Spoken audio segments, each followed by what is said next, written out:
ओम शांति।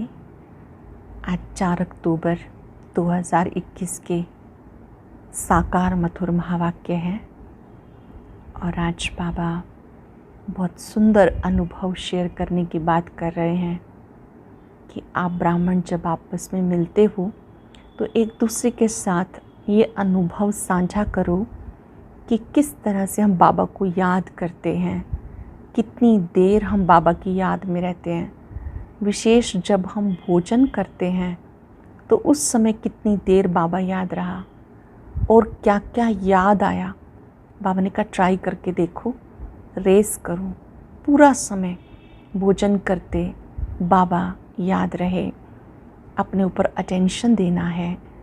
दूसरा, जब कोई दर्दनाक सीन देखते हैं तो उस दृश्य को देखकर मेरी स्थिति कैसी रही, ये भी आपस में अनुभव शेयर करो।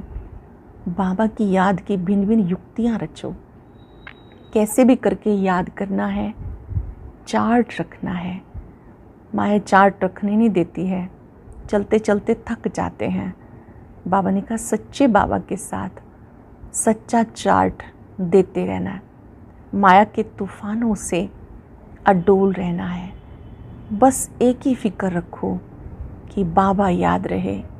माया और फिक्रातों में डाल देती है, आपको एक ही फिक्र होनी चाहिए, मुझे एक बाबा की याद में रहना है। माया जब कोई और फिक्र में ले आती है तो बाबा की याद भुला देती है। यहाँ पर अभी आप संपूर्ण पावन नहीं बने हो, अभी आपको बनना है। याद में ही करामात है, शक्ति है कि आत्मा पावन बन जाती है। यहाँ तो रावण को जलाया जाता, उसकी एफिजी जलाते हैं, सत्युग में जलाने की कोई बात ही नहीं। बाबा ने कहा तुम बच्चों को अतीन्द्रिय सुख में रहना है। आप ही गोप गोपियाँ हो, आप ही याद करते हो कि बाबा बाप, टीचर, सतगुरु है और अब हम ईश्वरीय गोद में हैं। आते ही हमारी ये लाइफ शुरू हो जाती है और बाबा पूरी लाइफ हमें साथ देते हैं। बहुत खुशी होनी चाहिए कि हमें कल्प पहले वाली अतीन्द्रिय सुख वाली गोप गोपियाँ हैं। माया याद के लिए बुद्धि भटका देती है। ब्रह्मा बाबा अपना अनुभव सुनाते, मैं भी जब याद करता हूँ तो माया बीच बीच में बुद्धि भटका देती है। तो सोचता हूँ बच्चों को कितनी मेहनत करनी पड़ती होगी। बाबा ने कहा याद में वो ताकत है, किसी को भी आपके शक्ति रूप का साक्षात्कार होगा। आपको कोई देखेगा, यहाँ तक कि कोई चोर भी आएगा वो भी आपको लाइट के रूप में देखेगा, शक्ति रूप में देखेगा और वो चला जाएगा। लेकिन वो याद की ताकत इसी समय जमा करनी है। चलते फिरते भी बाबा को याद करना है, माता पिता को पूरा फॉलो करना है। जो समझदार बच्चे हैं वो झाड़ का चित्र सामने रखकर मनन चिंतन करेंगे, विचार सागर मंथन करेंगे। याद की बहुत सारी युक्तियां हैं इन चित्रों के सामने। इसमें बाबा ने त्रिमूर्ति याद किया, गोला, सीढ़ी का चित्र, लक्ष्मी नारायण का चित्र। बाबा ने कहा ये चित्र भी याद करने की एक अच्छी युक्ति है। और जैसे पत्र लिखना, कई बच्चे कहते हैं हम आपको भूल जाते हैं। बाबा ने कहा ऐसा बाबा जो बच्चों को स्वीट बनाने के लिए आया है, ऐसे बाबा को कैसे भूल जाते हैं। स्त्री भी पति को याद करती है, पत्र भी लिखती है, बाबा भी लिखते हैं नूरे रतन। तो ये भी एक तरीका है, पत्र लिखकर बाबा को याद करना। जो बच्चे याद में रहते हैं तो बाबा ने कहा वो कहते हैं बाबा ही हमारा बाप, टीचर, सतगुरु है। अब हमें उनको ही फॉलो करना है। सेवा की भिन्न भिन्न युक्तियाँ निकालते भी एक बाबा की याद में रहना है। बहुत सुंदर बात बाबा वरदान में समझा रहे हैं कि जो बच्चे निमित्त हैं वो अपने संकल्प को भी बाबा के आगे अर्पण कर देते हैं। जो बच्चे नम्रचित हैं वो अपने आप को झुकाना जानते हैं। संस्कारों में जितना हम झुकते जाते हैं, ये झुकना नहीं झुकाना है। ऐसे बच्चे सच्चे सेवाधारी हैं, जो अपने को निमित्त समझते हैं, नम्रचित हैं। ऐसे बच्चे कभी रोब नहीं दिखाएंगे, झुकना ही झुकाना है। अब समस्या स्वरूप नहीं, समाधान स्वरूप बनो। आज के दिन चलते फिरते याद के चार्ट को बढ़ाना है। बस एक ही फिक्र रहे, बाबा याद रहे, और सेवाधारी बनकर रोब से मुक्त रहना है, सच्ची सेवा करनी है। अब सुनते हैं मुरली विस्तार से।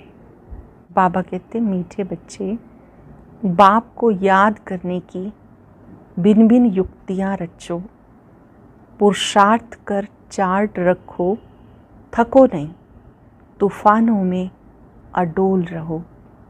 बाप को याद करने की भिन्न भिन्न युक्तियाँ रचो, पुरुषार्थ कर चार्ट रखो, थको नहीं, तूफानों में अडोल रहो। क्वेश्चन है, बच्चों को अपना कौन सा अनुभव आपस में एक दो को सुनाना चाहिए? कौन सा अनुभव आपस में एक दूसरे को सुनाना चाहिए? हम बाबा को कितना समय और कैसे याद करते हैं? भोजन के समय बाप की याद रहती है या अनेक प्रकार के विचार आ जाते हैं? बाबा कहते, बच्चे ट्राई करके देखो, भोजन पर बाप के सिवाय दूसरा कुछ याद तो नहीं आता। बहुत बड़ी साधना है ये, भोजन के समय सिवाय बाबा के कोई भी याद ना आए। फिर आपस में एक दो को अनुभव सुनाओ। दूसरा, कोई भी दर्दनाक सीन देखते हो तो हमारी स्थिति कैसी रही, इसका भी अनुभव सुनाना चाहिए। जब कोई दर्दनाक दृश्य देखा उस समय हमारी स्थिति कैसी रही, इसका भी अनुभव सुनाना चाहिए। गीता लाख जमाने वाले। ओम शांति। मीठे मीठे बच्चे, अब बेहद बाप को कैसे भूलेंगे जिससे बेहद का वर्षा मिलता है, जिसको आधा कल्प से याद करते थे। ये तो समझाया मनुष्य को कभी भगवान नहीं कहा जाता, तो अब जबकि बेहद का बाप मिला, उसकी याद में ही करामत है। जितना पतित पावन बाप को याद करेंगे उतना पावन बनते जाएंगे। जितना पतित पावन बाप को याद करेंगे उतना पावन बनते जाएंगे। तुम अपने को पावन कह नहीं सकते जब तक अंत हो। जब संपूर्ण पावन बन जाएंगे तो ये शरीर छोड़ जाकर संपूर्ण पवित्र शरीर लेंगे। जब सतयुग में नया शरीर मिले तब संपूर्ण कहेंगे। फिर रावण का खात्मा हो जाता। सतयुग में रावण की एफिजी नहीं बनाई जाती। तो तुम बच्चे जब बैठते हो, चलते फिरते हो, तो बुद्धि में याद रहे, अब हमने 84 का चक्र पूरा किया, नया चक्र शुरू होता है। वो है ही नई पवित्र दुनिया, नया भारत, नई दिल्ली। बच्चे जानते, पहले यमुना का कंठा है जहाँ पर परिस्तान बनना है। बच्चों को बहुत अच्छी रीति समझाया जाता, पहले पहले बाप को याद करो। भगवान बाप पढ़ाते हैं, वही बाप टीचर सतगुरु है, ये याद करो। बाबा ने ये भी समझाया कि तुम बाजोली खेलते हो, वर्णों का चित्र भी बहुत ज़रूरी है। सबसे ऊपर है शिव बाबा, फिर चोटी ब्राह्मण। ये समझाने के लिए बाबा कहते हैं, अच्छा ये बुद्धि में रखो, अब 84 जन्मों की बाजोली खेलते हैं, अब संगम है। बाप जास्ती समय नहीं रहते, फिर भी 100 वर्ष तो लगते हैं। उथल पाथल पूरी हो, फिर राज्य शुरू होता। महाभारत लड़ाई तो वही है जिसमें अनेक अधर्म विनाश, एक आदि सनातन देवी देवता धर्म की स्थापना हो रही है। तुम्हारी कलाबाजी तो वंडरफुल है। तुम्हें पता है फ़कीर लोग कलाबाजी खेलते तीर्थों पर जाते हैं। मनुष्यों की श्रद्धा तो रहती है ना, तो उनको कुछ ना कुछ दे देते हैं। परवरिश उनकी होती रहती, क्योंकि ऐसे मनुष्य अपने साथ क्या उठाएंगे। बाबा तो इन सब बातों का अनुभवी है। बाबा ने अनुभवी रथ लिया है। शिव बाबा ने अनुभवी रथ ब्रह्मा लिया है। गुरु भी किए, देखा भी बहुत कुछ, तीर्थ भी किए। अब बाबा कहते बाजोली तो याद कर सकते हो, हम अब ब्राह्मण हैं, फिर देवता क्षत्रिय बनेंगे। ये सारी भारत की बात बाबा ने ऐसा समझाया। और धर्म में तो जैसे बाई प्लॉट है। बाबा ने तुम्हारे ही 84 जन्मों की कहानी बताई। सेंसिबल जो हैं वो हिसाब से समझ सकते हैं। इस्लामी आएंगे तो एवरेज कितने जन्म लेंगे, एक्यूरेट हिसाब की दरकार नहीं। इन बातों में कोई फिक्रात की बात नहीं। सबसे जास्ती फिक्र ये रहती कि हम बाबा को याद करते रहें। बस एक ही फ़िक्र है, एक को याद करने की। अंदर से एक ही फ़िक्र हो, हम एक बाबा को याद करें। घड़ी घड़ी माया और फ़िक्रात में डाल देती है। इसमें माया फ़िक्र में बहुत डालती। बच्चों को याद करना ही चाहिए। अब हमें घर जाना है। स्वीट होम किसको याद नहीं आएगा। मांगते भी हैं शांति देवा, भगवान को कहते हैं हमें शांति दो। अब तुम बच्चे जानते हो पुरानी दुनिया ख़त्म हो जानी है, ये भी तुम्हारी बुद्धि में है, और मनुष्य तो घोर अंधियारे में है। शांति सतयुग में होती है। एक धर्म, एक भाषा, रस्म रिवाज भी एक ही है। वहाँ है ही शांति का राज्य। अद्वैत की बात ही नहीं, वहाँ तो एक ही राजा ही होती और सतो प्रधान है। रावण राज्य है नहीं जो लड़ाई हो। तो तुम बच्चों को खुशी का पारा चढ़ना चाहिए। शास्त्रों में जो गायन है, अतीन्द्रिय सुख गोप गोपियों से पूछो।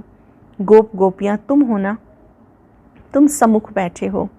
तुम्हारे पास भी नंबरवार हैं जिन्हें याद रहता कि बाबा हमारा बाबा भी है, टीचर भी है, गुरु भी है। ये तो वंडर है ना। लाइफ तक साथ देते हैं, जीवन भर साथ देते हैं। गोद में लिया, पढ़ाई शुरू कर देते, तो ये याद रहने से खुशी बहुत रहेगी। परंतु माया फिर ये भी भुला देती। मनुष्यों को ये भी समझाना होता। मनुष्य पूछते, बाकी थोड़ा समय कहते हो, क्या प्रूफ है? बोलो, देखो इसमें लिखा हुआ है, भगवान उवाच, यज्ञ भी रचा हुआ है। ये है ज्ञान यज्ञ। अब श्री कृष्ण तो यज्ञ रच ना सके। बच्चों को ये भी बुद्धि में रहना चाहिए, हम ब्राह्मण इस बेहद यज्ञ के हैं। बाबा ने हमें निमित्त बनाया। जब तक तुम अच्छी रीति ज्ञान योग की धारणा करते हो, आत्मा संपूर्ण बन जाती, तब इस बम्बोर को आग लगेगी। मनुष्य को पता होता है ना कि ये बेहद का कर्म क्षेत्र है। मनुष्य को ही पता होता है ना ये बेहद का कर्म क्षेत्र है, जहाँ सब आकर खेल करते हैं। बनी बनाई बन रही, अब कुछ बननी नहीं। बाबा कहते, बच्चे चिंता उनकी की जाए जो अनहोनी हो। जो हो गया सो ड्रामा में था, फिर उसका चिंतन काहे का करें। हम ड्रामा को देखते हैं। ड्रामा में जब कोई ऐसा दर्दनाक सीन होता है तो मनुष्य देखकर रोते हैं। अब वह तो हुआ झूठा ड्रामा, ये तो सच्चा ड्रामा है। सच सच करते हैं, परंतु तुम्हें कोई दुख के आंसू नहीं आने चाहिए। साक्षी होकर तुम्हें देखना है। जानते हो ये ड्रामा है, इसमें रोने की क्या दरकार। पास्ट इज पास्ट, कभी विचार भी नहीं करना चाहिए। तुम आगे बढ़ते बाप को याद करते रहो और सबको रास्ता बताते रहो। बाबा तो राय देते रहते। त्रिमूर्ति के चित्र तुम्हारे पास बहुत हैं, क्लियर लिखा हुआ है, ये शिव बाबा का वर्षा है। तुम बच्चों को चित्र देखने से बहुत खुशी होनी चाहिए। बाबा से हमें विष्णुपुरी का वर्षा मिलता। पुरानी दुनिया तो ख़त्म होनी है। बस ये चित्र सामने रख दो, इसमें खर्चा कुछ भी नहीं। झाड़ भी बहुत अच्छा है। रोज़ सवेरे उठकर विचार सागर मंथन करो। झाड़ अर्थात कल्प वृक्ष का चित्र बहुत अच्छा है। सवेरे उठ के विचार सागर मंथन करो। अपना टीचर आप ही बनकर पढ़ो।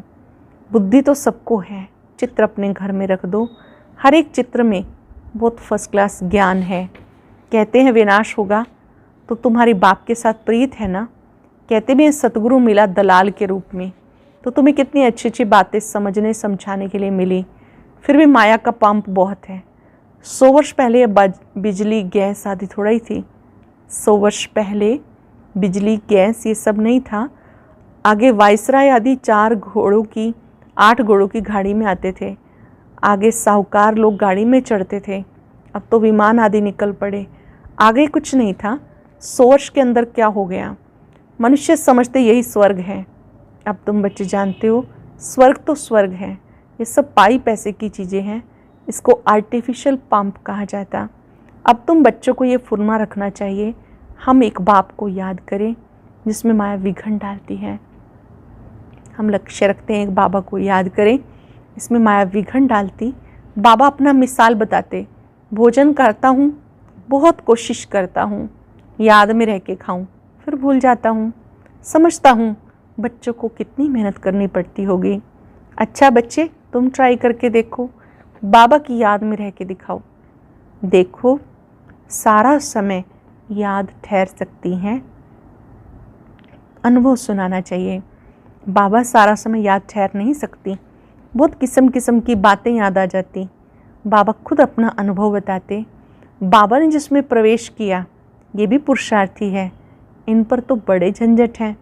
बड़ा कहलवाना, बड़ा दुख पाना, कितने समाचार आते हैं। विकारों के कारण कितना मारते हैं, घर से निकाल देते हैं। बच्चियां कहती, मैं ईश्वर की शरण में आई हूँ। कितने विघ्न पड़ते, कोई के पास शांति नहीं है। तुम बच्चों को खातरी है, अभी पुरुषार्थ कर श्रीमत पर चल, शांति में रहते हो।